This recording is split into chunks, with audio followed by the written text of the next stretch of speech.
আসসালামু আলাইকুম, আমি আছি তানভীর হোসেন। আমাদের 12 বাতারি টিভির পক্ষ থেকে আপনাদেরকে আন্তরিক শুভেচ্ছা ও স্বাগতম।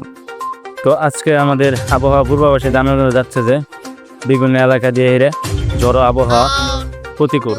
কোনো কোনো জায়গায় বজ্রপাত, কোনো কোনো জায়গায় বরফ, কোনো কোনো জায়গায় শিল পড়তেছে। তো আমরা আমাদের রিপোর্টার মামুনুর রশিদের সাথে সরাসরি যুক্ত হতে যাচ্ছি ময়মনসিং। মামুন, আপনি কি শুনতে পাচ্ছেন? জি জি শুনতে পাচ্ছি তানভীর, শুনতে পাচ্ছি।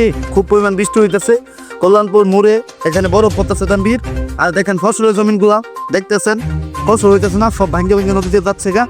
আর এই মুহূর্তে দেখেন কল্যাণপুর আকাশের অবস্থাটা দেখেন, খুব ভয়াবহ। কখন ঝড় আসবে, কখন বৃষ্টি আসছে, এখানে মানুষ আতঙ্ক আছে।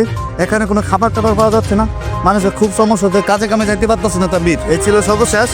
আমি মামুনুর রশিদ, 12 বাতারি টিভি।